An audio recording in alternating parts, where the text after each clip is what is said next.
Well, that's a bit noisy.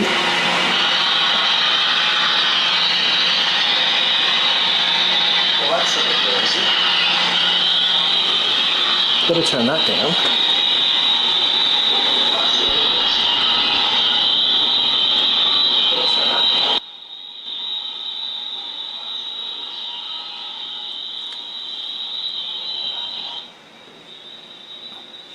Oh, that's a bit better.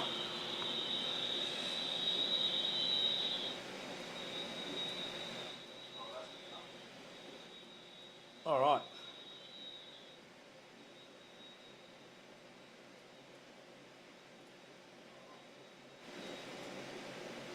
There we go, test mic, test mic.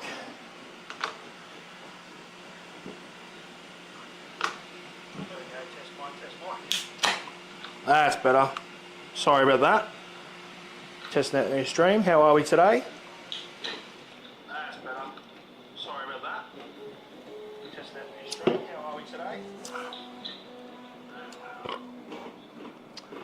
So, today, I've been using the, well not today, I've actually been using the AD5X from Flashforge. It's actually been a pretty good printer. I've got a video coming out for that in probably tomorrow. I'm just doing some final prints on that now, and I've got some unexpected packages just behind me. Today, actually, I got a big delivery of different things, and I thought, you know, basically what's cracking, and you know, let's find out what is cracking and check them out. So I'm doing a Battlefield inspired logo on the Flashforge AD5X. I'm not sure if you can see that or not. I'll try and zoom in for you, and we'll have a look. I'm not sure you can see it from there, but when it's finished, I'll show you in the live feed, because it's pretty quick, pretty clean. So what I'm doing is I'm actually working with Flashforge on the AD5X, not just as a review, but actually building a custom enclosure. So the enclosures that go with these AD5Xs from Flashforge, they've got the enclosures for them. You print the mounting plates, the side corner pieces, and everything like that. Yeah, you just won it, AD5X. Really? Oh, that's awesome. Look, to be honest, I can't fault it. Yeah, like it does 4 colours, so obviously you're a bit restricted there. You can't upgrade it. But for what I do, I've got the S1 Cobra, and I've got the CFS system from Creality. I did have a Bamboo. I got rid of it. I got sick of the locked-in software. So, but yeah, the AD5X is impressive, to say the least. I've actually custom mounted a LED bar, and I made a bracket for it, because the one they make online on their wiki page on Flashforge mounts behind the screen, and I found that the actual head of the printer head that crashes into the front of it and knocked it off a few times. So I made mine magnetic and put a plate on there. So I'm actually going to upload that on printables so that people can do that. I found the lighting's better too. It doesn't get in the way of anything. So yeah, I also there's a really cool poop basket on the back. I'll see if I can spin it around without unplugging and ruin the print. But we'll have a look and see if we can, really gently. Now, it's not going to cause any problems doing this, but if you can see that. Okay, so there's a poop basket there. And I'm just going to increase the light so we can see it a bit better. Where are we? I've got this new fandangled light, so we'll see how we go. Where are we? Hue. Yellow. Maybe? There we go. How's that? All right, so you can see there. You can see it. I'll zoom in for you. There you go. How's that? All right, so there's this this poop chute that basically I printed out of PETG, and awesome design. I actually just modified it slightly because it was a bit small. I might actually put the link after this live on there, because I found some really cool upgrades that not a lot of people know about. And what it does, it just mounts to the back plate, and it has a slide bracket So basically, and it's grooved, so you can just sit it on there and voila. So it's so easy to change in and out. Because I'm going to build an enclosure over the top of it, I didn't want to side shoot one, and I'm going to sit it in between there. So yeah, thanks man, appreciate it. Yeah, thanks Jason. Yeah, it does sound awesome. So yeah, so this poop chute is awesome. A lot of people were complaining, saying that, you know, it's a pain to have the poop chute there because the power cable's just below it, so you couldn't sit something there on like flat on the table or bench behind it. But this is the perfect solution. It doesn't look that big, but it's actually, you can see it in the camera. It's actually pretty big for the size. That I can print for about 8 or 9 hours and it doesn't fill it. So that's if you're using a prime tower. If you don't use a prime tower, probably 6 hours to 5 hours, you've got to empty it. But that's pretty good. Like, some of the poop chutes I've seen are tiny. So, you know, that's awesome. What I also did is, basically, just get that on there for a sec, is I put the fan mount in the back.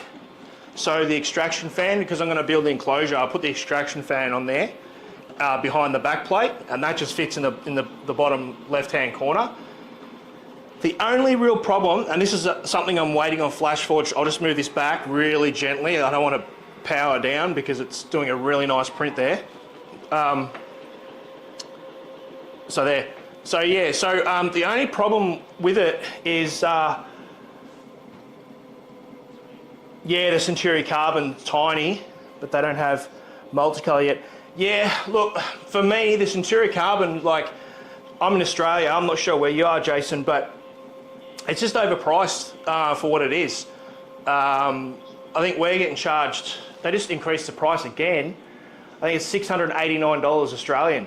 So, like, that no longer puts it at a point where it becomes their whole slogan of, you know, their big thing was, you know, the cheapest Core XY printer, premium printer. So it defeats the purpose when I can get other printers that are very good. I mean, nothing against it. I've got a friend of mine who's got one, but like, I don't live in the States. I can't get it for $300. So, you know, and unfortunately, because I called Elegoo out on it, they haven't gotten back to me. So I called them out on the pricing, that they're charging Aussies and people in Oceania an increased price to cover their ask, so they can sell it to Europe and the States cheaper, even with the tariffs. So they didn't like that. Oh, what do you do?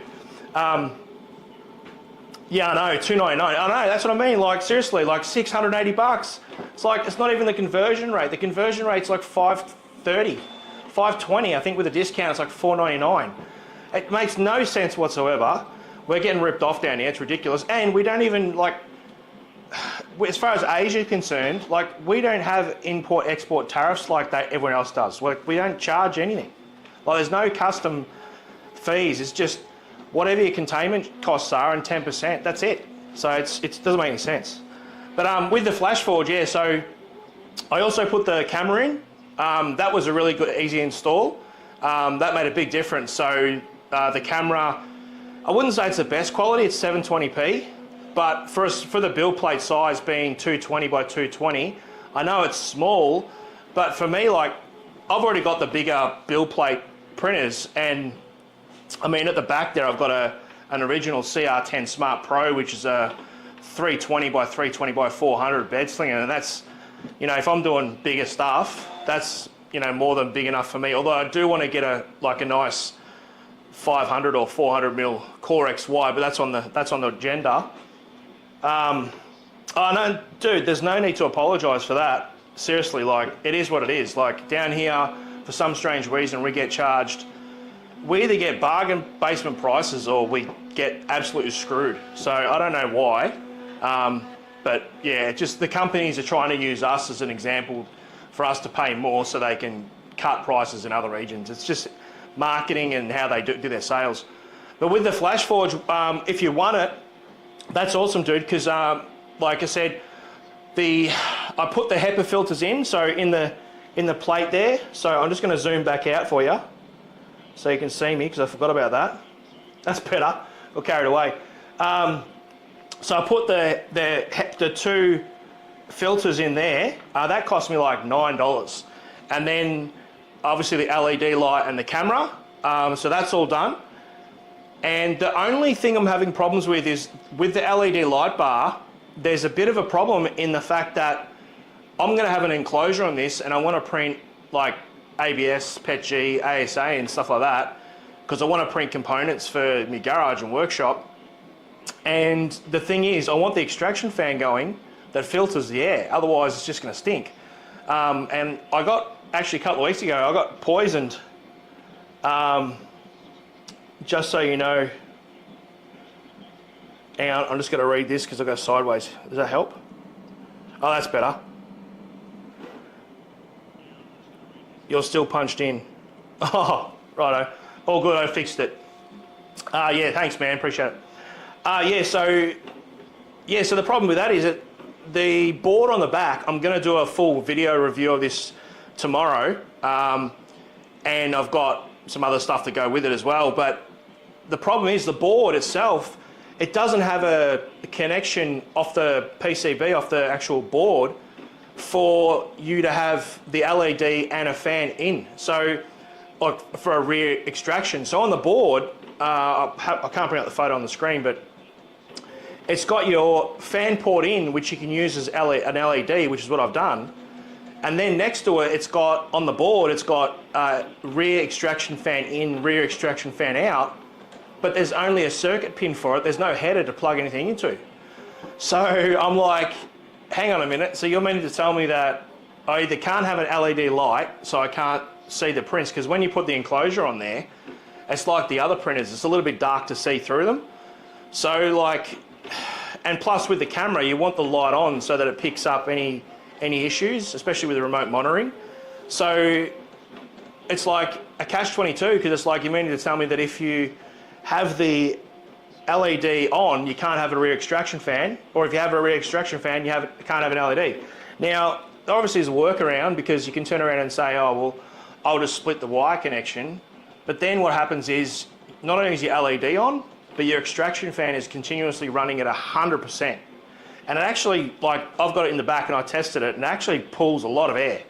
And then I don't know how much power usage that's going to use on top of everything else, but yeah, so that's a bit of a pickle. I've reached out to Flashforge, one of the reps, so we'll see how that goes. I haven't heard back, but it is what it is. Unfortunately, that's the only real issue. I mean, out of everything that I've had a problem with, that's the only real issue. The actual nozzles are awesome. I've got one laying around somewhere, I'll grab it. Here we go. So the actual hot ends are really good. I mean, they're not cheap at the moment. I think like online, they're like $40 for a kit. There's 0.25, 0.4, 0.6, 0.8. And I think the singles are like 29. But basically it's a full brass encased stainless hot end, and it's magnetic. So we'll try and zoom in on it for you so you can see it. All right, so that's the hot end. Come down here. So that's it there. So it's all encased. The whole actual filament shaft is encased, and the nozzle. So if you can see that better. And then the actual heatsink wraps around, so that stainless piece where the filament feeds in, the heatsink wraps around that on a magnet hinge, which is pretty cool. So that goes in there, slots in there between the magnets, and then you just close that. And that's it. And that is your heatsink and hot end. And then there's two screws that just mount it straight in. So really, really cool idea. Never seen anything like it, which is really cool. So yeah, really good. So that's that. So yeah, like the nozzles themselves too, they're what do you call it? They're bimetal, which means they've got a hardened steel tip, which is cool. As far as prints go, I've done a couple of prints already. I did this little Wednesday doll. That was the first test I did. I'll zoom in again. So that's it there, I did that. That came out really nice. And I didn't really have to clean that up at all. That's literally straight off the printer. So yeah, really good. I mean, I'm not someone who does like a lot of minis and stuff like that. I stick to like, I'd like to do bigger stuff, but yeah, it really came out quite good. So that was that one. And then I did a smaller Battlefield logo. So with the build for this, yeah, Wednesday, yeah. So I've got a whole heap of Wednesday stuff I'm printing, including Thing and all sorts of stuff. My daughter loves them. So we just started watching season 2 last night. And yeah, I don't mind, it's a good show. But my daughter loves it. So, but also with the enclosure for the Flashforge, I'm also a, what you call an EA playtester from back in the day. I used to be a tournament playing gamer in part-time, I suppose. And I used to play all the Battlefield series and all that sort of stuff in competition. So I'm an EA playtester, still registered. So EA reached out to me and said, did you want to try out the alpha and beta for the Battlefield 6 game that they're launching last week? So I thought, what a cool idea if I combine Flashforge with Battlefield 6. So what I did is I'm in the process of, I've got their enclosure build, and I'm actually building an enclosure that's, I suppose you'd call it an urban camo military themed enclosure. So the one side wall is going to be, you know, brown, white, grey, and then I did a demo sample of a Battlefield logo. That was off the Flashforge printer, and that's going to be an insignia on the front of it. That's going to be a live build, so I'm just waiting on Flashforge just sending me out the specific colours that I needed for the build, and then they're going to look at possibly posting on their site. So that's going to be a live build I'm going to do, and I'm also going to be going live on Twitch and YouTube doing the beta for BF6 again, where I'll be printing some more stuff for the AD5X. So that's pretty cool. So I'm doing a large logo for that. I'm doing a full hue forge on the camo on the enclosure as well. But it's going to be like a real, it's nearly done. I'm probably about 70–80% finished. So yeah, so like I'm really looking forward to that, and I think people are really are going to be impressed. So yeah, that's that one. So that's where it's at with that.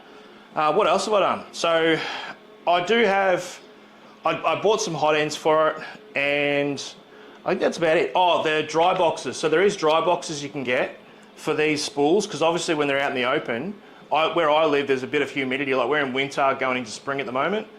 Yeah, it did look great. Thanks for that, man. So even in our winter, we get really frosty cold weather, and then in our summer in Melbourne, Australia, it's I wouldn't say it's as tropical, but we get all the seasons in one. So we get 42-degree days, and then we get thunderstorms. So like everything I do with my filaments, I've got a cryovac. It's a real pain in the ass. Dry box, I've got like, I don't know, 7 or 8 filament dryers. It's a real pain. But that's what I'm going to do with that. They've released the dry box video on Flashforge's YouTube channel, but I've checked their wiki page and they haven't released the print files for it yet. So that's basically it has a thermistor in it that you can mount, and it's a full case where you can put your spools into it with a thermistor on it, and it has a desiccant pouch at the back, so it keeps your filament dry. So once you've dried your filament out, you can put your filament spools into the spool holder that they've got on the Flashforge wiki page, and then you can keep them in the spool cage and with a enclosed side lid on it, and you can monitor the humidity so that you know when your spools have, you know, no longer damp or whatever. So that's a really cool thing. So as far as Flashforge, they're really stepping up. And a little bit of an insider tip is, I do know, I can say this because they did show 2 machines in Europe about a month and a half ago, but not many people know. There's a Pro series coming out of the AD5X, just like they did with the 5M and then the 5M Pro.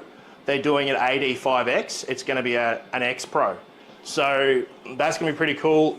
Basically, it's going to come with all the bells and whistles of what you would have to do with this to upgrade it. So like, it's going to have dual auxiliary fans from both sides, a slightly larger build plate, dual extraction fans at the rear, AI monitoring. It's, yeah, pretty crazy. I'll have that when that's released, but as far as I know, that's not coming out until the end of October. So, and then they've got the Guide of 4. The Guide of 4 is a bigger machine that's taller as well, so it's got a larger build volume as well. So that's going to be interesting to see as well. So yeah, that's that with the AD5X. So yeah, I know. Yeah, that's pretty awesome. It is. That's what I'm going to do is I will get to some of these things at the back. So I've got a lot of stuff, and I've got so many projects. I've never got to a point where I've got so many projects that I'm just like backed up. So like I get carried away because I'm working on too many projects at once, and then when I go to, I don't like to do a lot of editing. I like just to be raw. So yeah, anyway, I end up getting sidetracked with a million different things because I've got a workshop out in the garage as well. I've got lasers and printers out there, so it drives me nuts.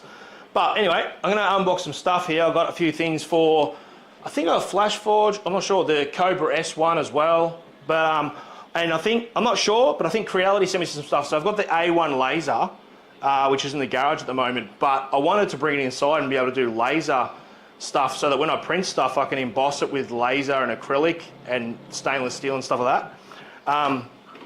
So what are you doing? Oh, that's all right, it's just ironing. Making a weird noise. I'm like, it's vibrating, something's going on. But yeah, so I'm going to unbox that now and have a suss and see what it looks like. And we'll get the small ones out the way first. I've got these two here. These little small ones. Oh, okay, so these are those, like with the Cobra S1, it comes out with the old aluminum heat block for your nozzle. And I mean, I don't know why they're still doing that, but it's what it is. It prints really well though, but I upgraded there's a version 1, but I upgraded the version 2. So it's a ceramic hot end for the Cobra S1. So it's supposed to increase the flow rate, and I also ordered it with a bimetal nozzle. So it's supposed to increase the flow rate, because the flow rate on the S1 Cobra only has, I think, 16 or 17 millimeters per second, which if you compare it to, you know, the Crealities, the Flashforge, the Bamboos, and all that sort of stuff, they're up around the 21 to 25. So it's a little bit slow. So this is supposed to bring it up to around 19 to 20. So I'm going to test that out with some flow rate comparisons to see if it actually does what it says. So that'll be interesting. So that's that one. I think I got a 2. I did order these 2 because I don't know what the other ones are, because I don't remember ordering those.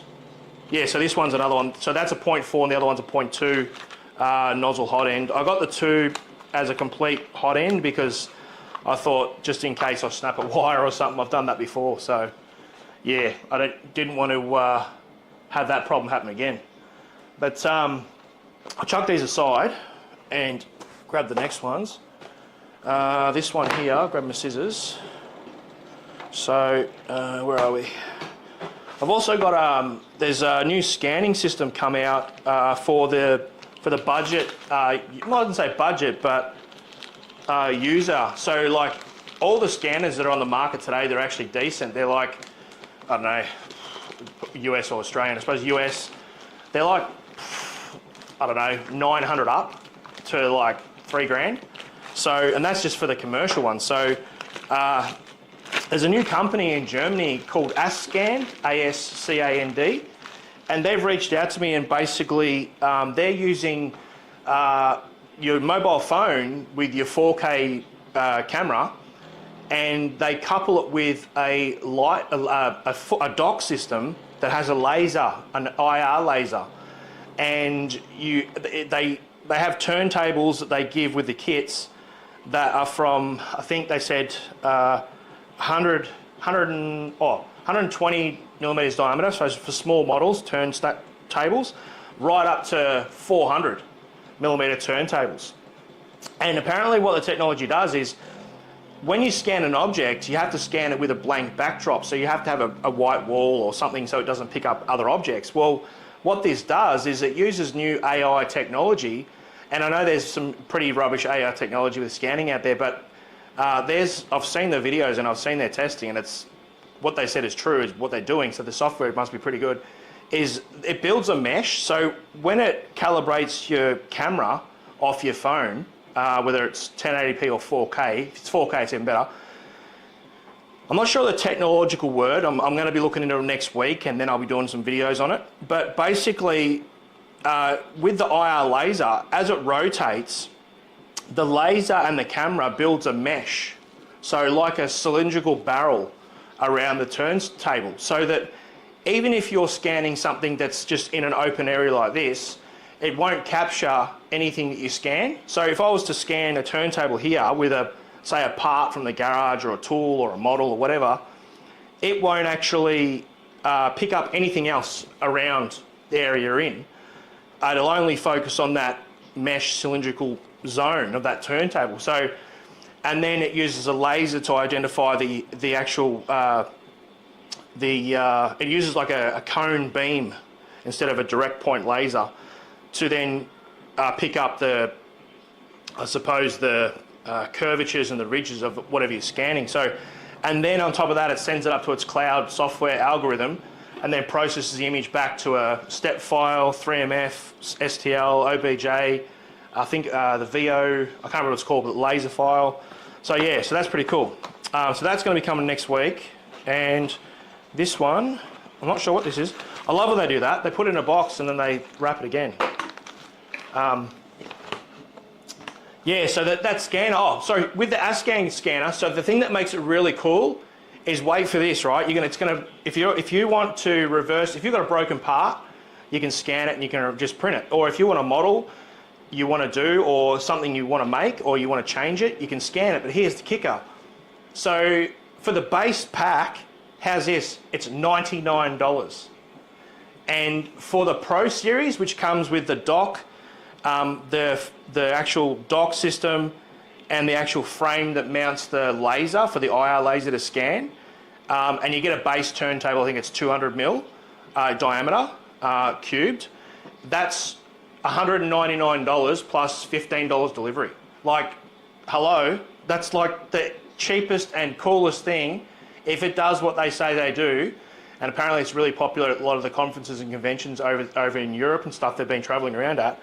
If that does what it does, that's going to open up a lot of options for people like home enthusiasts to be able to scan everything and anything without paying a fortune. So, you know, just to scan stuff they want to utilise. So that's pretty cool. Now, I know what these are. These are cool. Hang on. So some of the printers I've been getting lately, they don't have legs or they don't have feet. So like, they just have the plastic base. So if it's not on even if it's on a stable table, like this one's not too bad. I've got a really good stable bench here, but you get a lot of vibration. So these here, they made these for the S1. I suppose if I had a scanner, I could modify them, but these are really cool. I'm going to zoom in again so you can check them out. We'll see if we can have a look. So these here actually have little springs inside them. So little springs inside them. I don't know if you can see that on the screen, but they have little springs on them, so that actually mimics the vibration. So it's anti-shock foot pad. So it has a little magnetic coil in there, and then 4 axis springs that you put under the footing of the Cobra S1. I'm pretty sure it's for the Cobra S1. Yeah. So there's 4 of them. So this is because the Cobra S1 does vibrate a lot. Zoom back out. The Cobra S1 does vibrate a lot. So, I mean, a lot of printers do anyway, because when they're going back to their poop chute or their priming, it sounds weird, poop chute, but they end up knocking and they vibrating and all that sort of jazz. So, yeah, so it's got I wouldn't call it rubber, but some kind of plastic or non-slip. I think it might be rubber, it might be a nolithane or something. It seems to be, yeah, it doesn't want to move. That's pretty good, actually. Locks onto the wood even, and that's, you know, smooth. So yeah, so that just sits on there. So that's really cool, and it just sort of moves around. Oh, that's interesting. So that in itself is actually 2 parts. There's another cylinder inside, so that's pretty cool. That's going to be interesting. So that I'm going to do a video on that and test the vibration comparison. So that's pretty cool. So yeah, that's something different. That's something I hope they bring that out for other printers, because these are really cheap too. So How much did I pay for these? I got these, I bought them myself. I just got them off AliExpress. And I think I paid like, I don't know, $24 Australian. So yeah, pretty cheap. I order some parts late at night and then I forget what I've ordered and then they rock up and I'm like, what have I got here? So yeah, but some other stuff here today, I don't even know what it is. So, but yeah, so all right, that was that one. What are they? Almost like yeah, they are. They're vibration cancelling feet. That's exactly what they are. So yeah, they are 100%. So like even though I've got printers on the rack and I've got like another rack in my workshop in the garage, you still get a bit of vibration on it. Although the more weight you put on there, the better it is. But even still, it becomes a bit of a pain. All right, what's this one? I think this one might be a build plate. Let's have a look. I have bought some Dupine's a company, I don't remember buying. They're like, they make build plates and they did send me some stuff out once before, back in the day. So this is a bit random. Oh, it's one of those, oh, okay. Oh, so it's like the, it's the gecko plate. So it's the, what's this one for? Okay, so it's the gecko plate. So, yeah, I'm not sure with this one. I think this might, yeah, I'm not sure. I have to find out which one this printer goes on. But actually, I'll take this out of the plastic because I think it's hard to see it. Where's the little opening? So this is very similar to the cold plates. I've got a cold plate on my K1 Max. I usually use glues. I don't use glue sticks, I use a liquid glue, just because it saves the hassle. People's always like, just wash your bed, don't touch it with your fingers. But like, I know from experience that when you're printing and you've got little pieces and stuff all over your bed, you've got to get it off. And you can use spatulas and, I mean, I've got all the tools. I've got a million different things.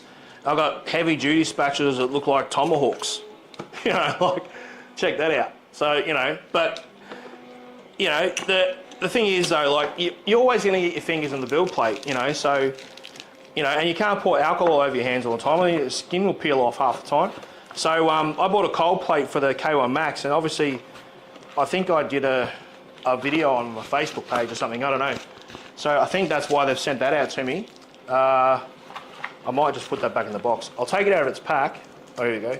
So the cold plate, I'll grab my K1 Max one, and I'll show you the difference. Because I actually haven't seen the difference myself, to be honest. So this is be a bit of a thing for me too.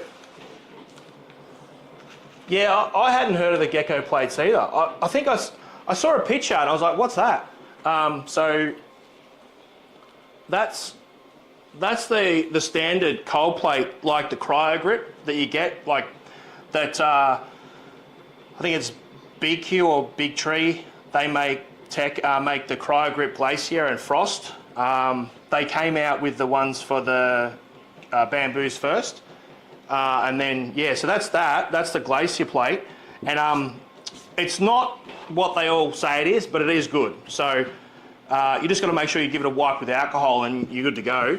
Although I would recommend, if you are going to get one of these, don't rely on the temperatures they say, go about 5 degrees more. So yeah, that's that. But in comparison, I think they're coated in an epoxy, so that's the surface of that. This actually feels more, see this one here, this feels like your PEI Flex plate. So it's like metal, you can feel it, it's got that flexy sound. But yeah, it feels metal. Whereas this one feels light, I don't know, it feels bendy, but it doesn't feel like it's like the same type of steel. No heating. Oh, so this is PLA. So if you can see that, that's PLA only. So, yeah. So that's interesting. Might see if I can turn this brightness of this light up because it's get a bit dark in here. Where are we? Brightness. Brightness, where are you?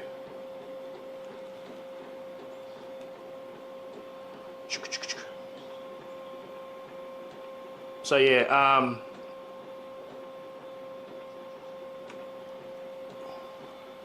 it's going to turn me lighting up because it's getting a bit dull.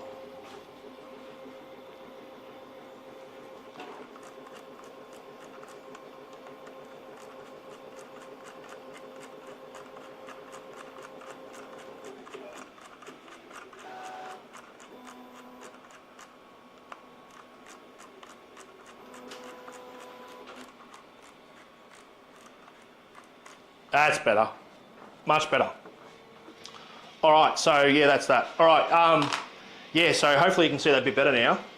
Yeah, that's better. So you can see that there. So yeah, I like the design of it. It's for PLA only. So this one, so the one I've got here, this is the Cryo Grip Glacier. So this one's for PLA, but it's also for PETG and ABS and ASA. You can get one that's just for PLA. This one is for PLA only. So this one does feel like less flexible, if that makes sense. So maybe it might be like, maybe it might help with the bed leveling, I don't know. But that's that.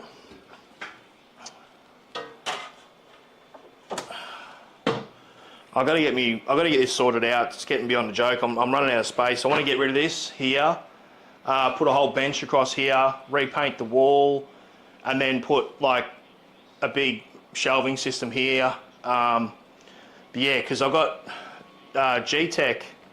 I started building the Prusa wire yesterday. Oh, really? That's pretty cool. How's that going? That's pretty cool. Yeah, I haven't, you know, funny enough, I haven't had a Prusa printer before. So, yeah, I don't know why. I just haven't. I'd like to try one, but I think when I first, back like years and years ago, when I first got into them, you know, like, they were always expensive, but like, when I was gonna get one, it was like one of those things where, for what you could get at the price, I could get a lot better, if that made sense, like in my region, like Australia, so I didn't get one, but I wouldn't mind trying one out. I'd love to get like the tool changer or the Prusa one. I really like a tool changer. That's the one thing I don't have. I have the co-print systems, but they can be a bit troublesome sometimes. But yeah, a tool changing system is something I want. So that's the gecko plate anyway, so I couldn't price you on that one because I don't know how much it was, because they sent it to me. So what have we got here? Gecko plate instructions. Clean plate with water, alcohol, soap. Ba-da-da-da. Oh, okay, so as far as printing goes, this actually is no heat at all. So with the cryo grip from like they use on the bamboo printers, and you can now get them for the other printers as well, this plate here is zero, so no heat whatsoever. So temperature recommended settings for the plate for PLA only, 20 degrees. And that's for larger objects. For smaller objects, 0 to 20 degrees. So that's actually, yeah, that's actually really surprising, because, I mean, any way you can save power on printing, especially when you've got more than one print, it's a good idea. But to have it like actually actual cold plate, that's interesting. Yeah, so for small prints, 0 to 20 degrees, and then large prints, 20 degrees plus or minus 5. That's like not even room temperature. That's weird. It's good. That's pretty cool. The first ever actual cold plate. There you go, gecko. Something different. So there you are. All right. Definitely I'll be trying that out. Now the big ones. What have we got here? So, here we go. Ugh. Now, I've got a funny feeling. I got a feeling. Woo-hoo. I've got a feeling. I hate moving this. I've got a feeling that this might be from Creality. Union Lucky Returns. Okay, that's a weird name. Never heard of that one.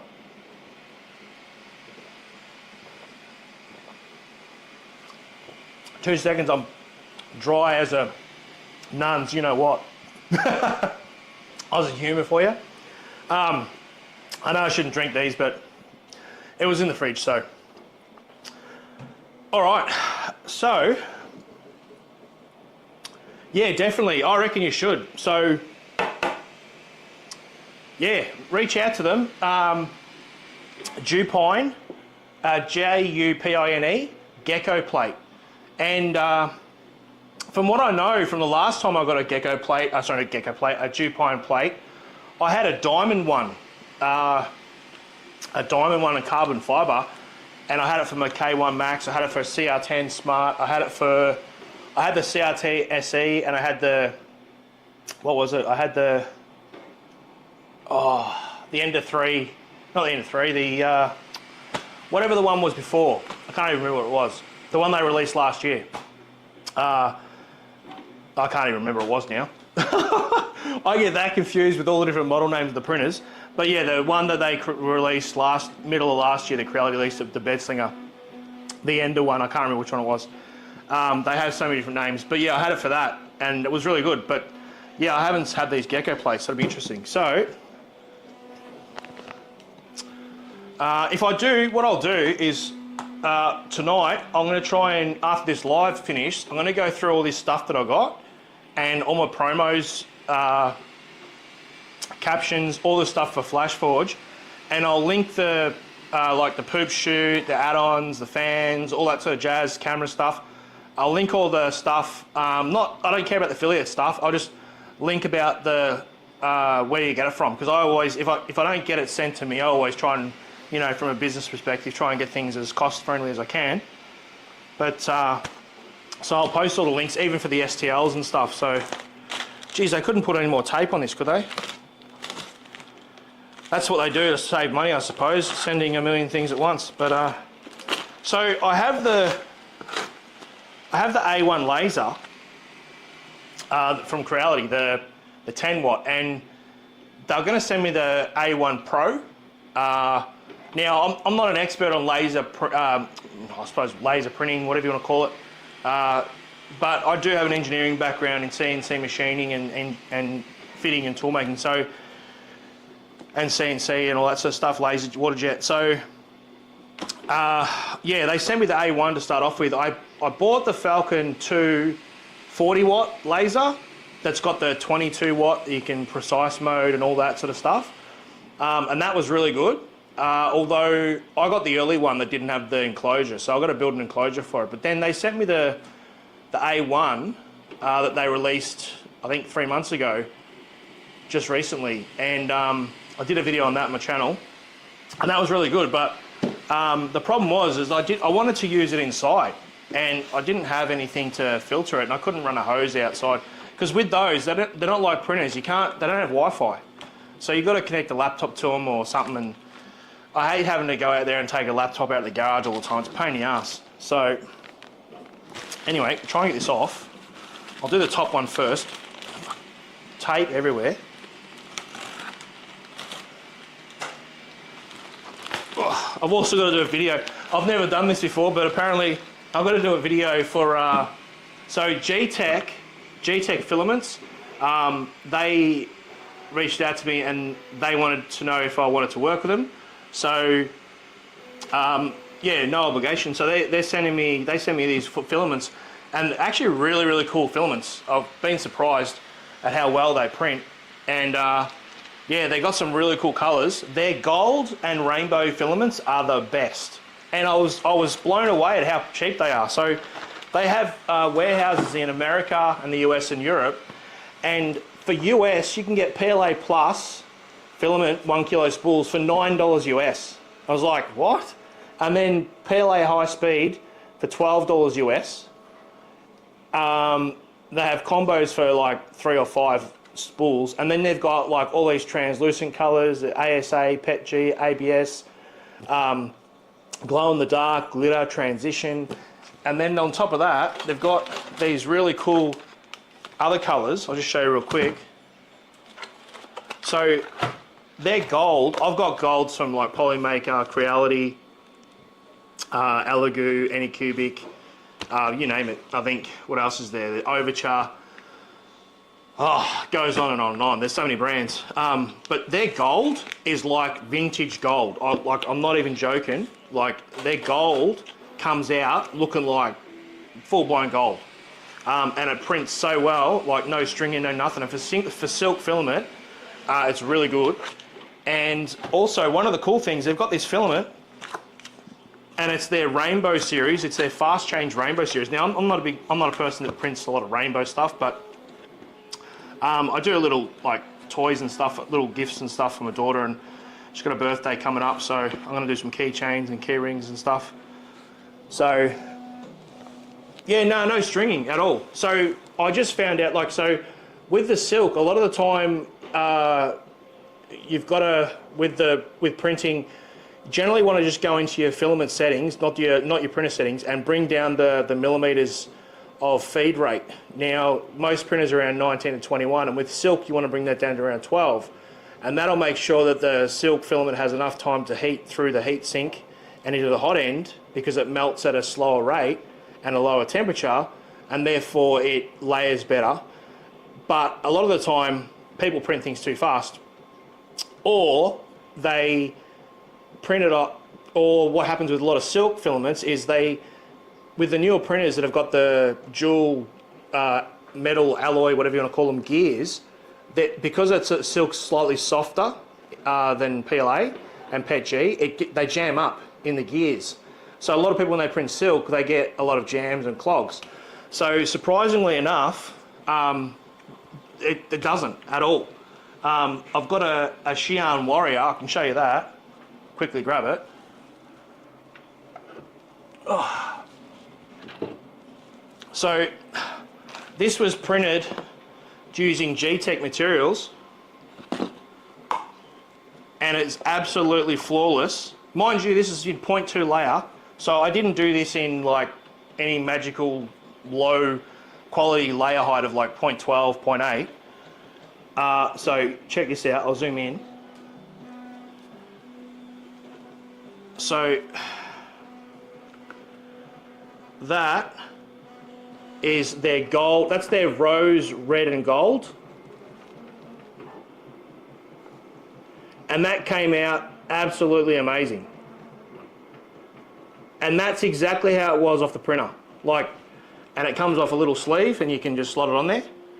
But that's their red and, that's their gold, red and rose, red and gold dual color filament.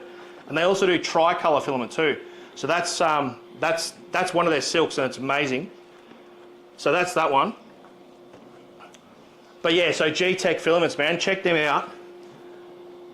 And they're rainbow filaments. That's their fast changing rainbow filament.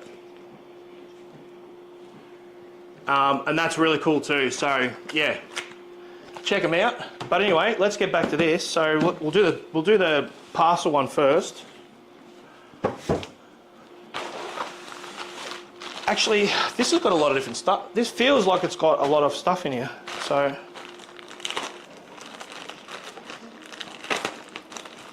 yeah, I'm actually thinking, I've got a lot of videos to do. So I do a lot of print reviews and product reviews, but I really enjoy doing tutorials because I spent years, like I said, I'm not one of those people who just buys the top level printers and then just does the stock settings and goes, oh, look at me, I print fantastic. Like, I've used the worst printers and had to fine tune the profiles to get good prints. So I've learnt the hard way, but that's also made it so that I can get any printer and I can go, right, I know what's causing this problem, change it in the profile settings, remap, save, and any filament I get, perfect.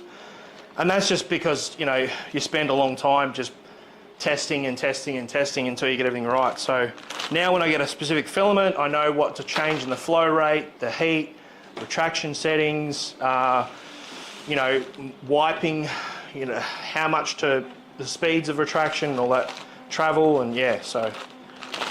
But I'm probably going to do, I've got a video I'm going to do testing all the different types of high-speed filament, see which high-speed filament's the best, and I'll probably do a video on silk, on getting the perfect silk settings for your prints. Because if you do silk printing,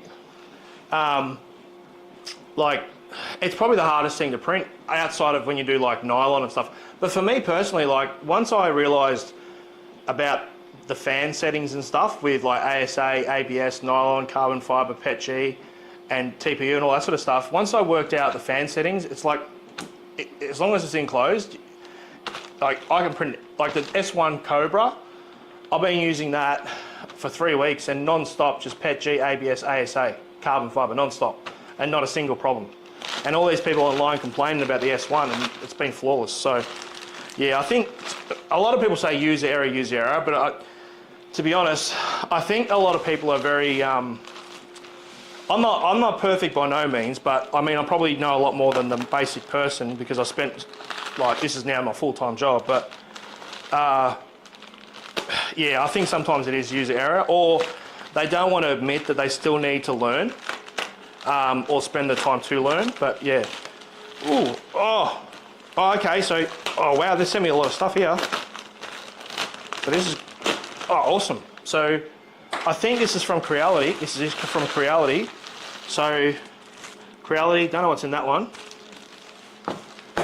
And here we go, Creality. It's weird though, because on the packaging, what did it say? The sender's name was Union, is it? Union Lucky Returns.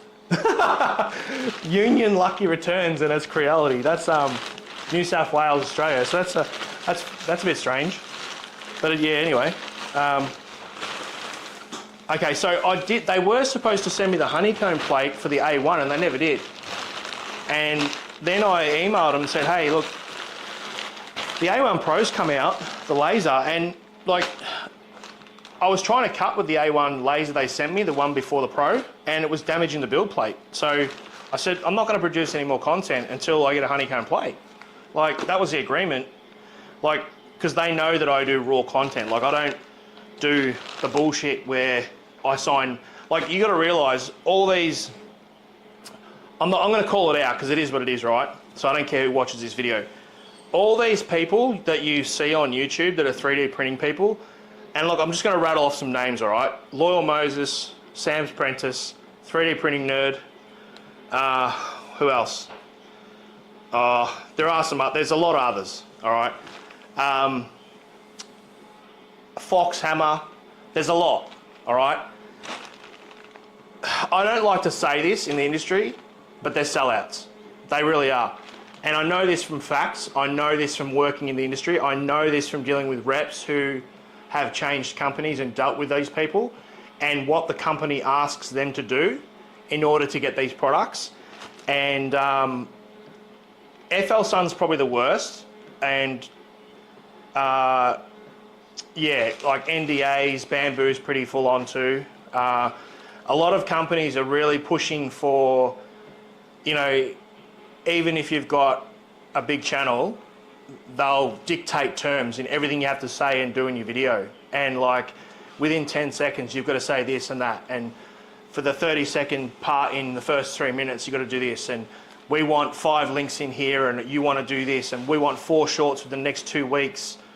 Or that's, you know, or we're not going to do this and, you know, we won't do the affiliate and this and that. And it's like, come on, like, it's like they got to the point where they think because there's a lot of 3D printing channels out there that they can dictate who and say what you do, but like I've missed out on a lot of, I suppose, opportunities because I won't do it. I just say no, because to me that's garbage. Like, I don't want people. I know I waffle on sometimes. I you know, talk and carry on, but I don't want people subscribing to my channel thinking that they're getting a review or they're getting an opinion that's biased because it's been influenced by a company that's told them what to say, what to do, and then they have to submit their video to them, and then they can't have certain things, so they have to edit it out because they don't want people to know because it's bad or it's not working or it's a fault or, you know, like, yeah, it's bullshit. It really is. So I don't do that. So a lot of companies that I've like contacted or tried to reach out to. Nah, I just like, they'll send me an email, like, sorry, this is how I do it. I do raw, honest reviews. I might do some editing where I'll chop out some of the stuff that I ramble on about and put some links in and stuff like that. Pictures and videos of timestamps and time lapses, but I'm not going to say and do second by second, minute by minute, what you want me to say and do on my own channel and video. And then, nah, it's not happening. So yeah, stuff that. But yeah, you'll be surprised in this industry. Unfortunately, everyone wants a product for free, and there's a lot of people that are doing it. I mean, I don't want to say this about people because I don't know them personally, but like, even like there's a girl called Macy Prince, and she seems like a lovely girl, and she's young and all that, and she's got a YouTube channel and it's growing, but she's already in commercials for 3D companies, and you know, you can tell that she's doing things differently because of what companies have asked her to do. And like, I'm doing a commercial tomorrow. I know I'm waffling on.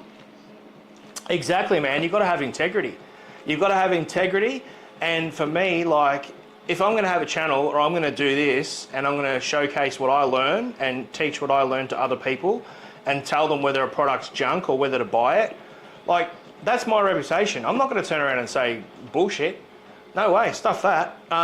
It's not just integrity. Like, for me, it's respecting my subscribers and viewers. Like, I don't care. You're always going to get negative comments on something because someone's not happy about something you don't do or don't do. But you can't make everyone happy. But at the end of the day, like, if I say something because I genuinely believe that that's what it is, does or can do, I know that myself that it's honest truth. So I'm not going to change that for no way, just to receive products and commissions. Not a chance. So yeah, it's unfortunate, but it is what it is. So we'll open this up. But yeah, it is a shame. That's the difference between like when you're doing a channel and just channel videos and just doing whatever, and then you're doing a channel for like companies with products. Like, yeah,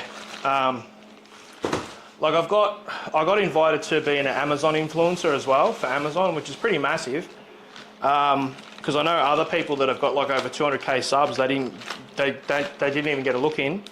They didn't get invited or nothing, and which I'm pretty grateful for, because I think they like wanted on Amazon, they want you to like give your opinion and stuff, like actual for people to buy, so like it's honest, which is, you know, that says something about what I do, so that's good. But yeah, so I got the Amazon affiliation, so you know, it does help support the channel because I can put products on there and people can go and buy them and I get a small percentage.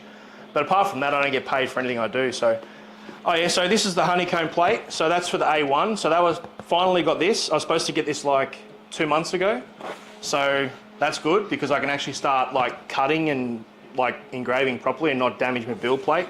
So next week I'm going to have the A1 laser just in the back here set up, and I'm going to do some custom engraving on like copper and stainless and stuff like that. Do some medallions and stuff. I've got some friends in the Defence Force, and I'm ex-corrections and CO and defence trainer as well from many years back. So I'm going to do some medallions for that. So apparently this honeycomb plate has been changed from the old laser ones. Yeah, better late than never. Apparently this one has been changed so that it has footings on it so it doesn't slide around. So have a look and see. Yeah, it looks pretty much similar.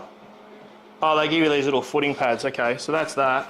It's pretty straightforward, to be honest. Let's have a look. It's pretty thin, I'll be honest with you.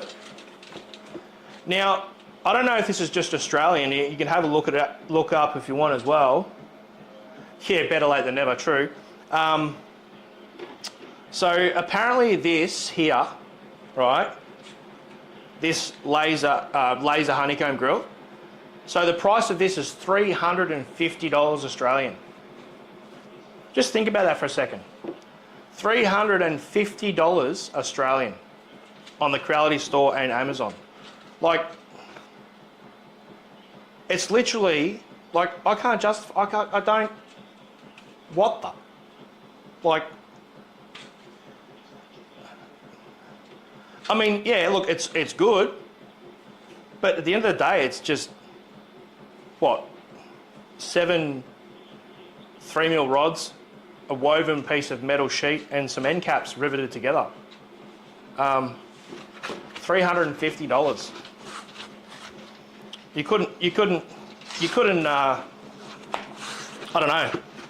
Like, you couldn't, what's the word? You couldn't have even guessed that price. Like, I don't know, like, I'm trying to think of the word, but like, yeah, I know, it's ridiculous, isn't it?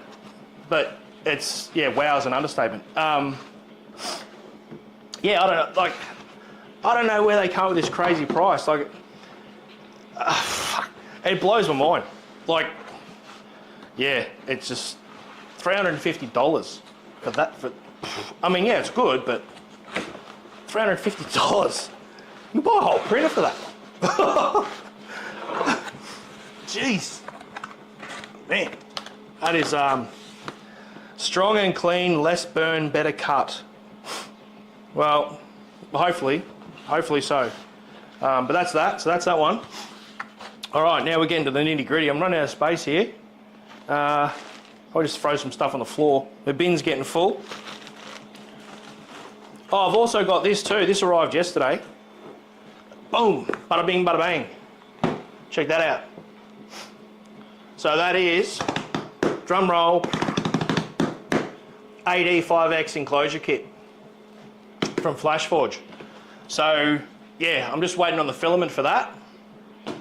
And build we go. So that'll be interesting. I would give you a sneak peek at what I'm building as far as the military-inspired Flashforge 5X enclosure. Basically, it's camo style, urban camo, but it's going to be Battlefield 6 inspired as well. So, yeah. But I was actually thinking, I don't know, like, now this, because you said you won a 80, you said to yourself you got a 5X, you won one or you're getting one. I'm actually thinking, because I've got a laser and I can do this sort of stuff, I'm actually thinking about doing color-coded acrylic panels. So if people want to design or do a different style enclosure, like if you look on my channel and one of my other videos for the 5M, for the Flashforge 5M, I did a Los Angeles Lakers themed enclosure with like the Los Angeles Lakers team logo and purple and yellow and all that sort of stuff. So like you get these frosted plates in the enclosure, and they're all the top pieces that go all around the top section, and then you've got the side panels and stuff, and you got to print the rest. And there's actually a lot to print, but I was actually thinking that I've got a heap of acrylic, and I've got reds, ambers, yellows, greens, purples, like black. So I was thinking of I might customize and laser some custom colored panels. So that's the you've probably seen it online. That's the what it looks like. Hope you can see that there. So that's the enclosure. So yeah, so the enclosure I'm designing is going to be, one side's going to be completely panelled off, and then one side's going to be open, obviously because of the spools. And then, yeah, I can't give too much away. It'll be revealed probably sometimes by the end of next week. I'm just waiting on the filament. Once I get the filament, which I should have hopefully early next week, then I can start printing it. I do have filaments, but we sort of, one of the reps I was talking to, we thought it'd be a great idea to use the Flashforge filament, because that way it's the Flashforge enclosure, the 5X machine as well, and then obviously the filament to go with it, so it's all, you know, matches together. So yeah, thought it'd be a better option. So that's that. So yeah, too many little things I've got to do. It's getting to a point where yeah, I've got to pull my finger out and really start doing stuff. I was just saying to my missus earlier tonight, I've got to start getting up at like dawn. Like I used to get up really early, like obviously when I was in trade work and stuff like that, and when I was a CO, like 4 or 5 o'clock in the morning and shift work. You ordered you ordered the enclosure. Sweet. Yeah, there is a lot of printing. I can't do it now. I'll bring it up on screen. I might do a little short reveal on the enclosure that I'm building, but I think it's like 8 build plates. So yeah, 8 build plates of prints, because you've got each level has, well, depends on what you do. If you do the stock enclosure, then all you have to do is print the corner parallel sections, the risers, and then the frame pieces that go across the middle section and the top. So that's not too bad. That's probably about 3 or 4 plates. If you do the custom designs that they've listed on their Flashforge wiki page, I think they've got an adventure of Alice in Wonderland or something. I was going to actually do that in like a blue and red, like American Australian theme, but there's too many other pieces. It's got a rabbit and chess pieces. I'm like, nah, that's too much space. And they've got a lava themed one, which is pretty cool. But if you do anything like that, because you've got the added extra like panels that are like a full panels that join together, and it's no longer just like a clear panel on the side or the front top section, then it's like 8 plates. So it's like 8 build plates of multicolour prints if you do it multicolour. So because I'm doing like a camouflage military theme, it's multicolour. So I think it's like 120 hours to 150 hours of print time. So yeah, it's gonna be time consuming, but it's, you know, one of those things, doing something cool, doing something different, and, you know, why not? Just something different for people to see. Flashforge are excited to see it, so I thought, why not? So yeah, but I've got to start getting up earlier. Just saying to the wife, I've got to get up earlier because otherwise I just get nothing done. Like it's night time already, and it's crazy. So I think what they've done here is, I think they might be sending me some extra stuff, so which is good, because they sent me the A1 and they didn't send me any materials last time, so I think they might have this time, which is good. So what have we got here? I'm guessing that, yeah, look, I've shown a couple of people the design and they said it looks like really cool. But yeah, it's hard to tell until you put it together. But usually, like, yeah, I usually come out with some pretty cool stuff, so we'll see. What have we got here? Oh, okay, so they've just sent me just some panels. I think, what have we got here? What size is that? 5mm. So they just sent me some 5mm basswood to go with the laser. So that's, yeah, I'll take that. Gives me some stuff to do. I'm more interested with the lasers. I'm more interested in like the engraving and stainless and like acrylic side of things. Like use the 3D printing and then have backdrops for acrylic as like a 3-dimensional 2D art piece, or like stuff like that, real cool stuff. Or like laser engraving, like cowboy hats, baseball caps, even doing clothing. Like you can laser embroid like logos and designs on like your hoodies, your jeans, your pants, whatever. So yeah, so that's sort of, I'm more interested in doing that. I think that's a lot more like, I don't know, just cool in general. So that's that. I'm pretty sure this is just going to be another box of wood. It's just wood, but basswood, plywood, whatever it is. Maybe not. Maybe it might be some acrylic. I don't know, but we'll have a look. I don't know. What do we got? Doesn't say. All right, so I've still got the big box to go yet. So this is, yeah, normally I just get like printer and some accessories and stuff with it. But yeah, today is just like, ugh. Today has just been one of those days with just everything. So what's this one? Oh, okay, this is different. Oh, that's some strange colour. So what we've got here, so they got all these QR codes for the lasers, so you don't have to like adjust your settings, so you can remap your laser height to your materials. So based on these cards, this is Ooh, this might be good for the enclosure. That's cool. All right, so sorry, I'm waffling on. So they've sent me black acrylic, what looks like maroon or violet. I'm not sure what color that would be, but yeah, green and red. So acrylic, but they're small pieces. I do have some big ones. I have some big acrylic sheets in my workshop in the garage, but oh, that's cool. Look at that. Look at the colors in that. I don't know if you can see that. It's hard to sort of see, but because the plastic's on them. But yeah, there's some cool colors in there. But, so yeah, that's cool. The black is really cool actually, because I can think of some really cool stuff to do with the black. Yeah, that's going to be interesting. Even the red, how's that logo going? Oh, that's looking sick. I'll see if I can get a close-up of the logo that I'm printing on the Flashforge in a second. But yeah, that's really cool. They didn't tell me they were sending this, so that's really cool because, like I said, the colors are really cool, especially black. I haven't done black acrylic before. That's awesome. Imagine a smoked out like a stealth printer.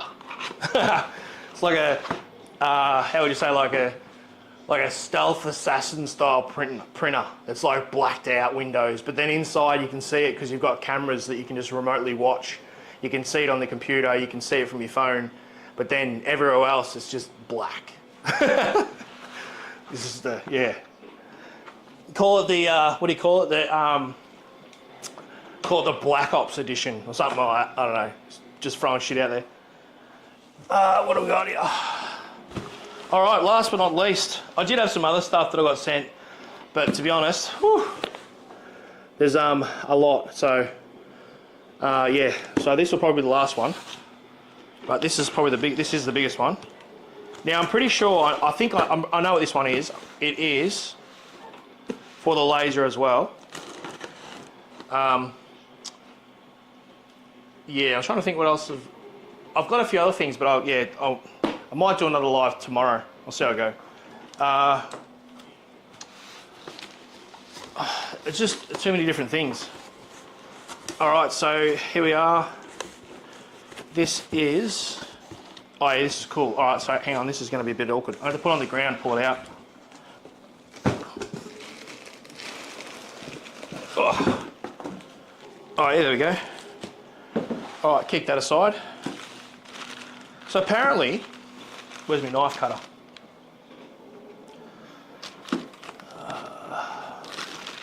So apparently I've got, so one of the things I wanted to do with the laser, because it was really cool, was I wanted to have an indoor laser so that I could be 3D printing and then I could laser engrave some acrylic, like I can work on enclosure panels. If I want to do custom enclosures or custom like work to go as like backdrops or like three-dimensional overlay 3D prints with acrylic backing and stuff, I could. And to have it inside, so I'm not going back and forth to the garage. And like I said, they're not Wi-Fi, so you can't remotely monitor them and stuff like that. So you have them hardwired to your PC or laptop. So I wanted to have the laser inside, but when I did have it inside, although it's an enclosed system, it still has to ventilate all the smoke and, you know, the smell. And I tell you what, when it's lasering wood, whew, takes the breath away. It stinks. It's worse than throwing petrol on a campfire. So it's not too bad when you're engraving, but yeah. But so I wanted this Purifier, and they said, oh no, we don't have any in stock. They're taking a while to come out. Da da da da da. So I'm like, all right, fair enough. So anyway, I think this is what it is. I'll tell you what, they know how to wrap them. Oh. But yeah, if you've got any questions, I've just created a community section too on the channel. So like, I've started monitoring it. So like what I mean by monitoring it is like, I've started like, I'm going to be posting every week on the community channel and like of what I'm going to be like doing each week. And then if people want to comment or they want something they want to know about or add or something they're interested in, you can just go to the community section on the channel and then you can just chat. So That's one way of, if you want to ask me a question about something, or you want to know about a printer that I'm using, or a setting, or something you've got that you need, you know. I do get a lot of, probably not, yeah, I get a lot of emails and messages, DMs, like through social media stuff, Facebook and all that, but I thought it's too much. So it's like, I thought I'll do the community chat option, because that way I can just, I'm on my channel every day, so I can just go to the community chat section and people can just have it. I have Discord? Yeah. I do have Discord, but I haven't created a channel for it under my channel name. So I do have other channels that I'm with on, like, I'm part of other channels, but I don't know, like, the problem is that when I'm trying to grow.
We're back?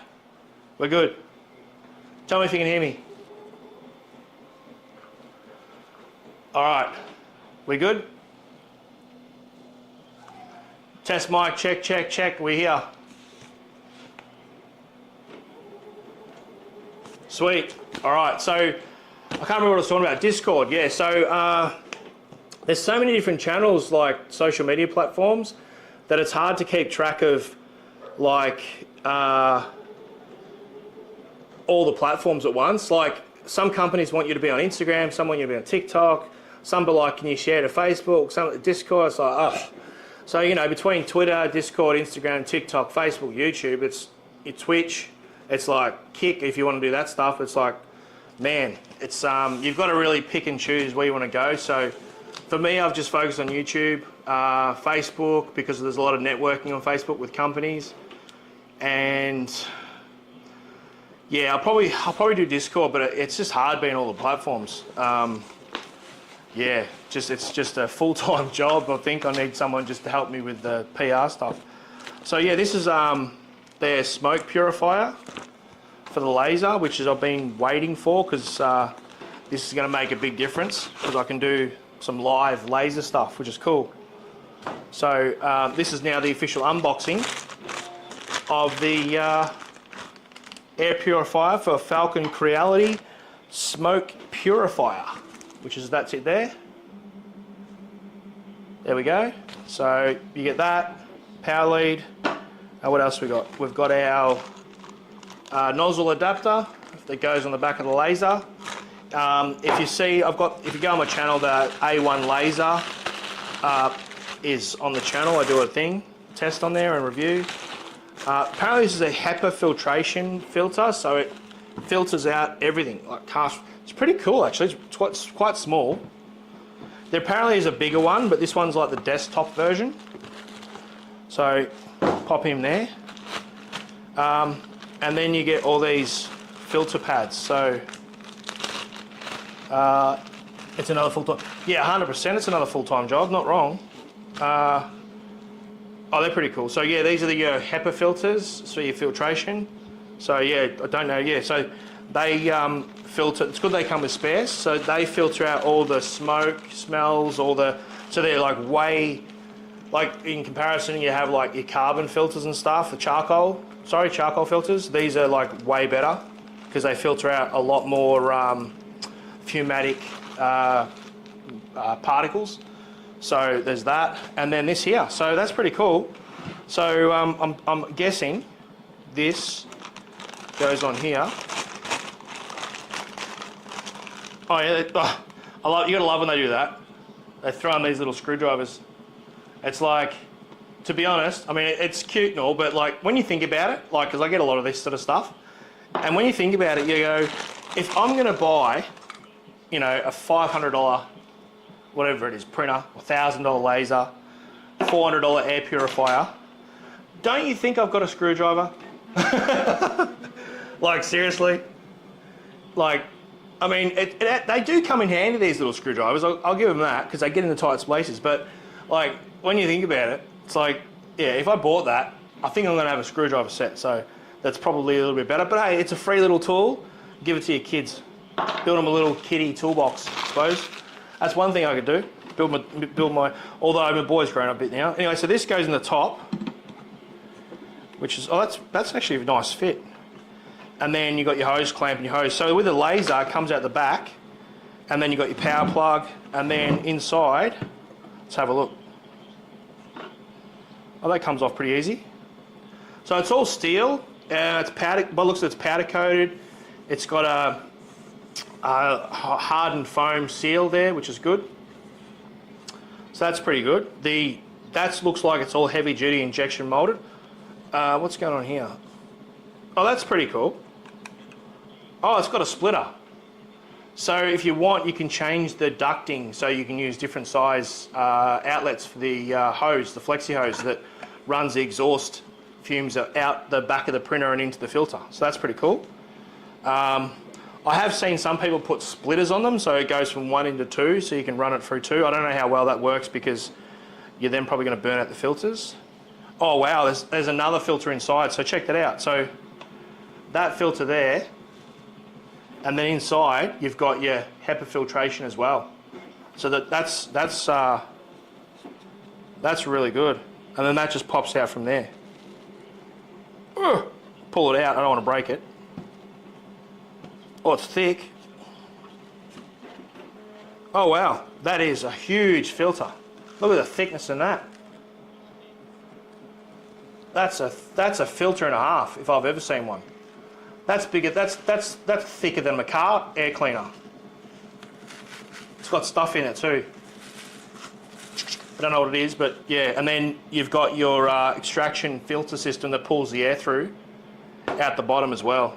So that's actually really cool. Now, what is it? It is 45 watt 2 amp, and it runs at 65 decibels with a system flow of 115 M3Hs. I'm not sure what M3Hs is. I'm not familiar with that. I know about CFM and all that jazz, but PSI and all that, but that one, I'm not sure. But anyway, we'll pop him in there. I might plug him in just to see what it sounds like, because I'll be interested to see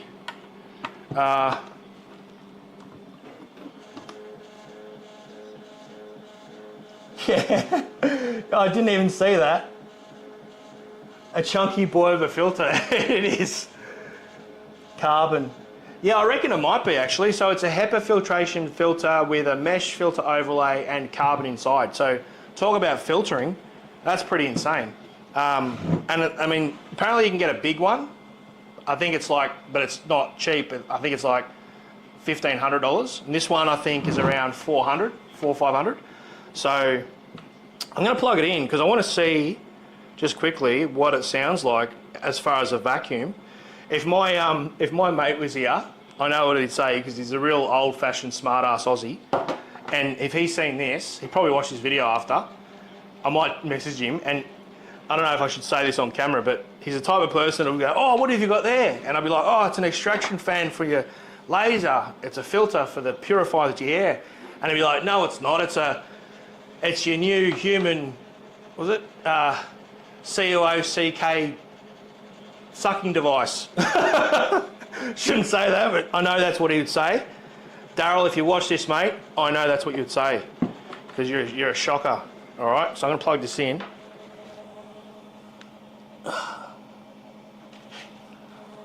All right, we're on. It's got no, I haven't got anything hooked to it, so it's probably going to be a bit noisy. Oh yeah, I know. So, on. You can hear that. It's like a turbine jet winding up.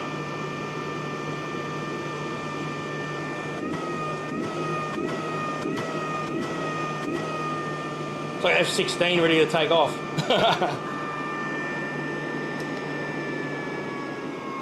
Okay, oh, that's pretty cool. So it's got a standby wind down function.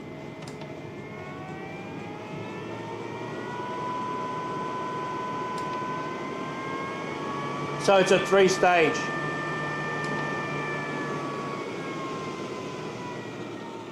There you go, so that's pretty cool. It's got good vacuum too.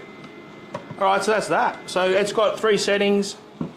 Come to think of it, something like this would be really good for spray painting too, because if you had a hose coming out into your workshop and then you created like a 3D printed a duct, just like a fan duct, like a fin with an inlet that coned in like that to the pipe, and you were spray painting, it would just suck all the fumes up, and then you just wash your filters out, just wash these filters out, and then you'd be able to spray paint without any fumes. So actually, I might have just come up with a new idea.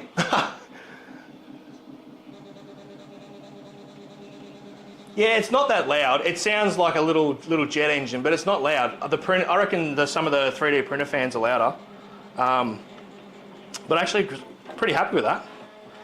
But yeah, I could see how you could use this for a lot of different things, and not what my mate said, because you'd need a lot of lube for that, and that's not good. Well, I better not do that.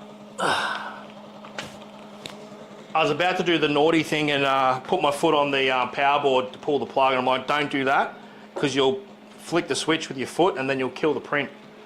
So I'm not going to do that, because that's not good. But yeah, so that's pretty much that. What else I've got? I do have other things, but I've got the laser.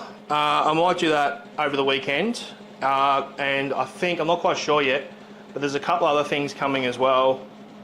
And I don't always know what's arriving, because like I said, I didn't know that Creality was sending, all I knew was I thought this was coming, the filter and the plate, and that was it. So yeah, so it's good. It is good the way it happens, because you get things and you're like, oh, it's like Christmas all over again. But yeah, so that's that. And that print is looking really good. I didn't dry the filament out as well as what I should have. I think it was a little bit damp, but I'm going to get a close up. I might move the printer in a sec. I'll get this off the bench. I've got too much rubbish in boxes now. Hang on a second. Move some stuff out of the way.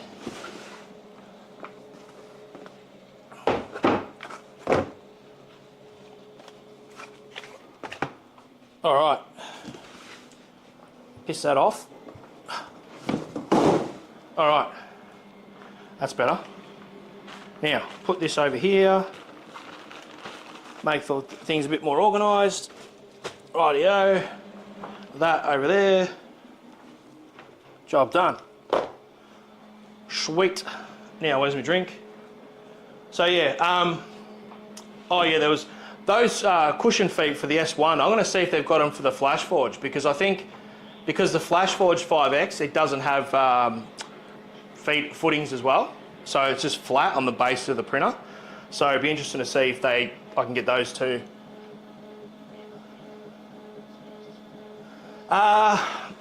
You know what, that's a good question. When did they start contacting me, and did they wait until I had a certain amount of followers?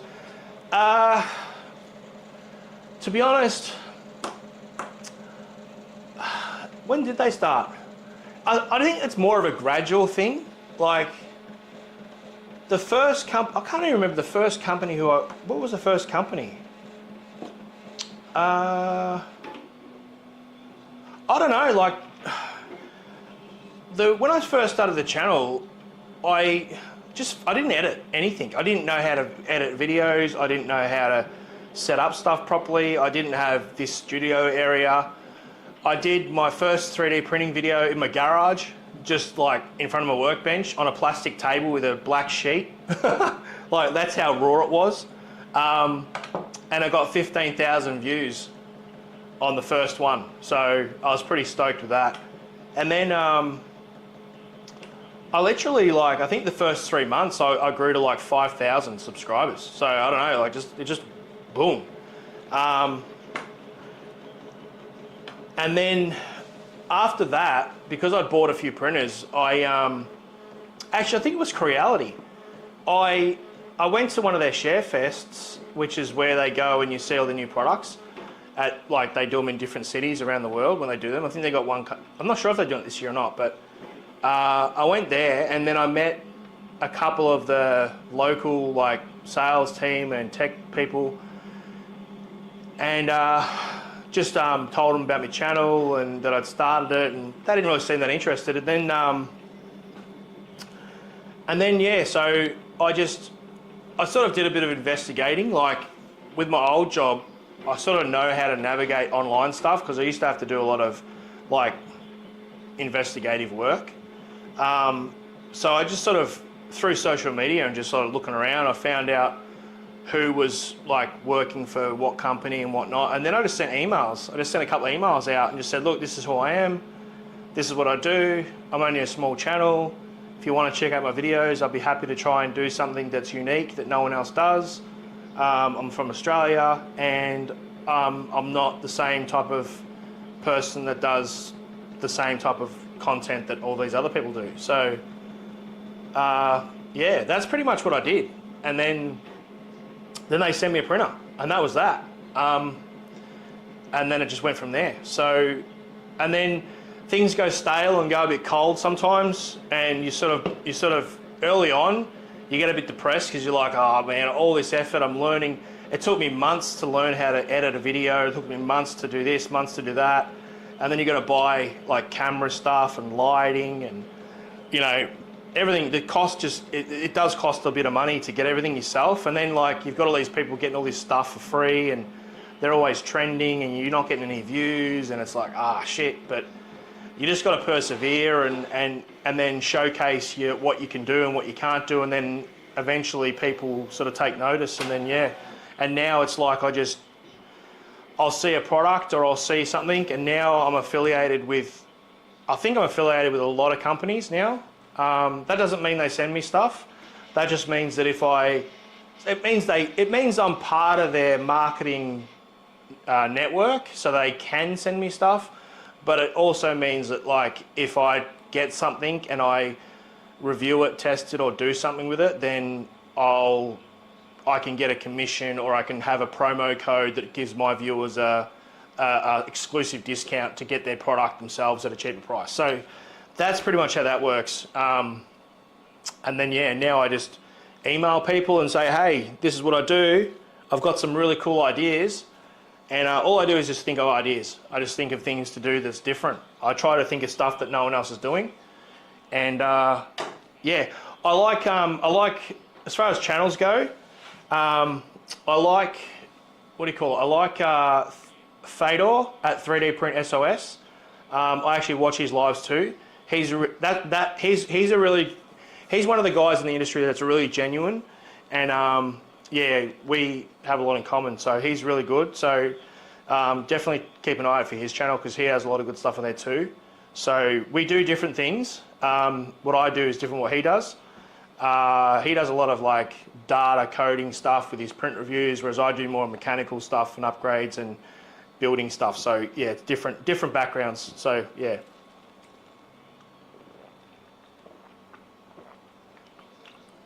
But that said, that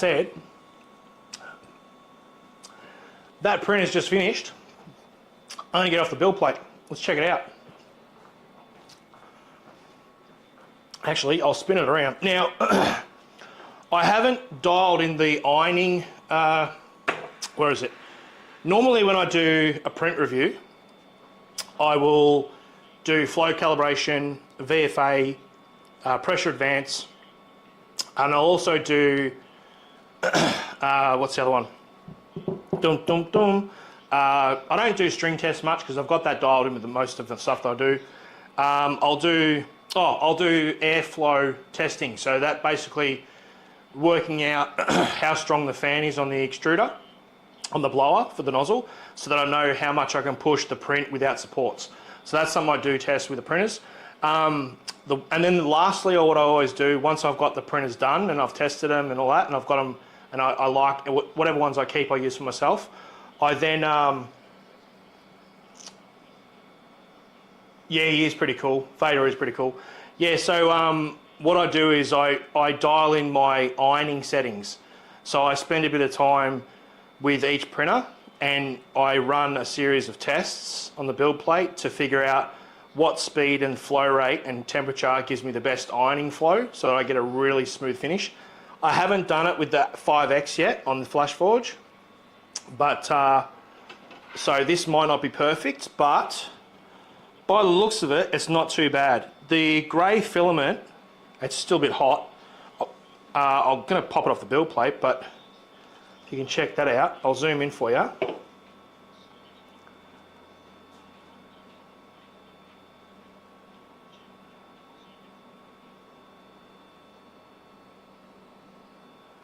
So that's that there.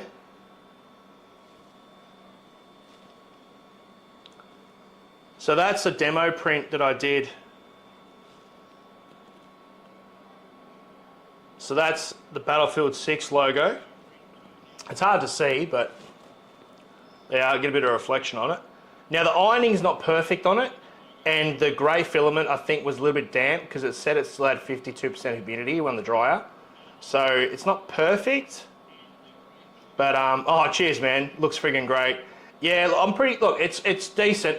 I'm just really fussy. I like some of the prints. If I showed you on the wall here, I've got on my shelving, some of the prints I do, I really do chase perfection. And my friends and family and my wife's always saying to me, oh, you know, that looks awesome. And I'll be like, nah, it's horrible. Because I'm always searching to get better. And then when I see other people printing stuff and selling it at markets or stuff like that, and they're charging top dollar for it, I think to myself, how could you charge for that? Because it's horrible. And I don't mean that in a bad way. It just could be a lot better, but yeah. But oh, there we go. Pops off nicely. So first layers as well. So I'll say this about the Flashforge printers. The first layers are perfect. Have a look at that. So you can see that. It's hard to sort of see it, but there's no imperfections in the first layer at all. So yeah, really good. And that's pretty much, yeah. So that's something similar to what's going to be embossed on the side of the printer. So I'll turn it around.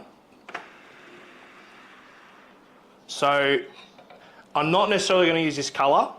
So I'll just put it on there like that. I'm not necessarily going to use that colour. I might use this colour, but this is done in a matte filament. You can see that it's done in a brown and grey, but what I'll do is I'm going to do it in a gloss silver grey with a carbon black, and then I'm going to do it in a gloss like army brown. So I do like the red because the red is the design from the actual game logo itself.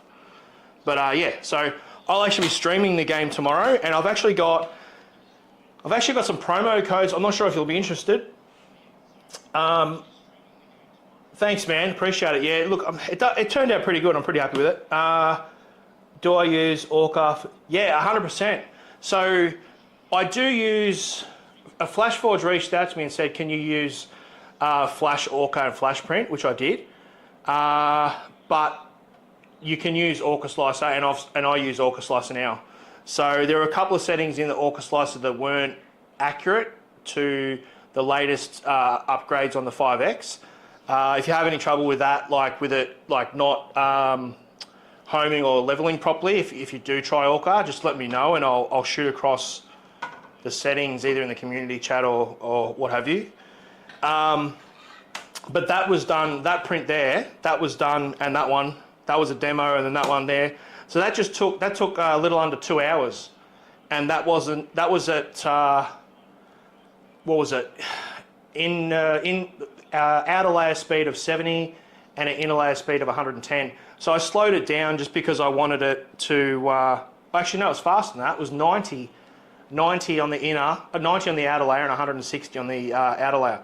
And then infill speed was at 250, travel at 350. So, yeah, pressure advance I had at 0.024, and my flow rate was 97. So that's on Orca Slicer. So yeah, pretty impressed with that. Really good. So yeah, so that's that.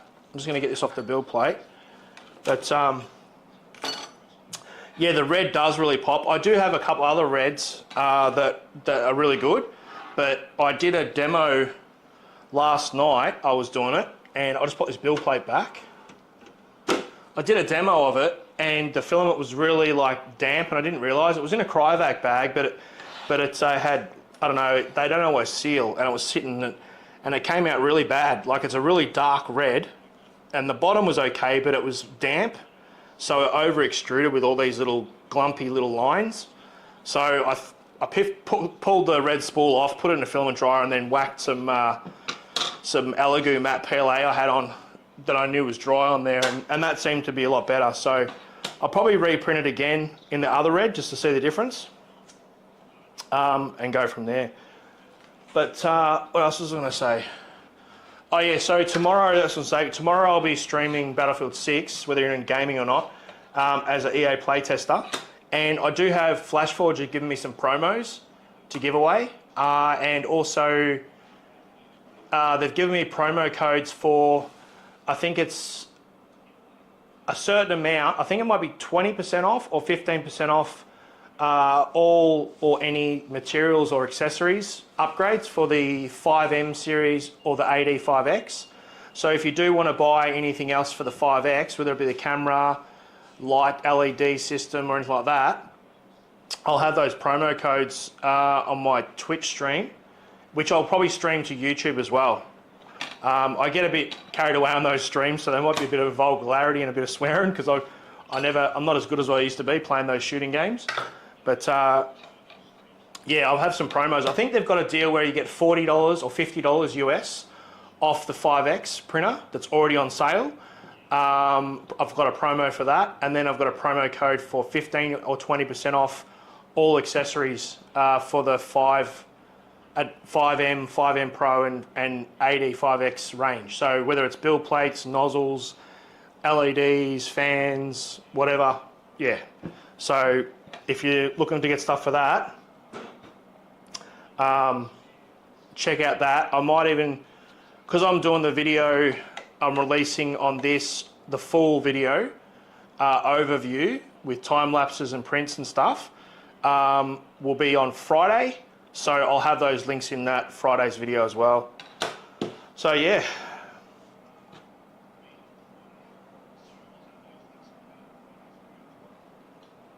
The camera especially.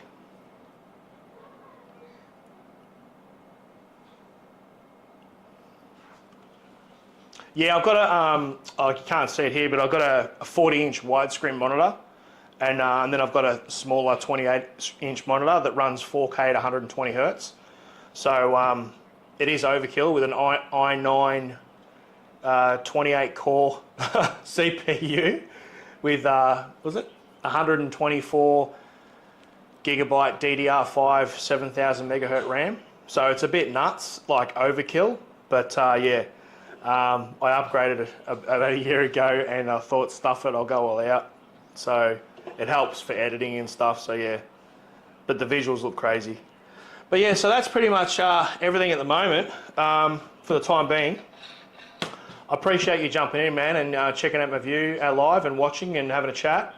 it's always good to have someone to chat to, and I haven't done many lives, so I'm thinking about doing more lives, probably once or twice a week, and I'll probably change the times. You're jealous. Yeah, well, it took me a long time to get the money to pay for that upgrade to the computer, but yeah, I'm pretty happy with it.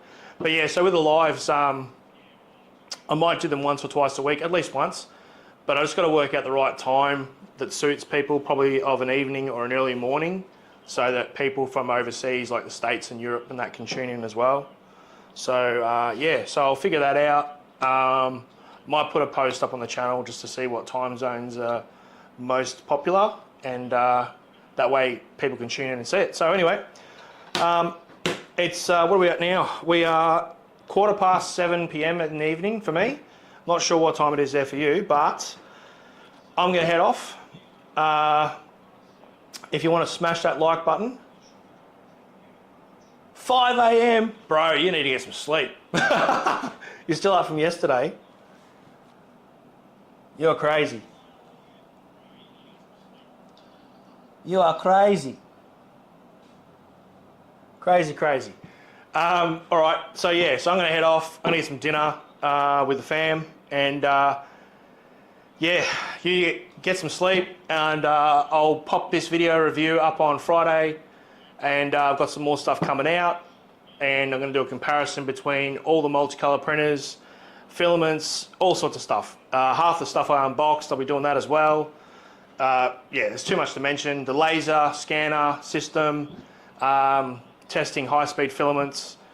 Oh, there's so many things. It's never ending at the moment, so it's good, but it's a lot of work. So anyway, man, appreciate it. You have a good one too.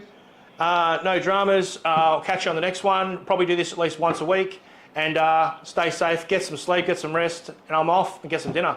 Peace. Catch you, man. See yous.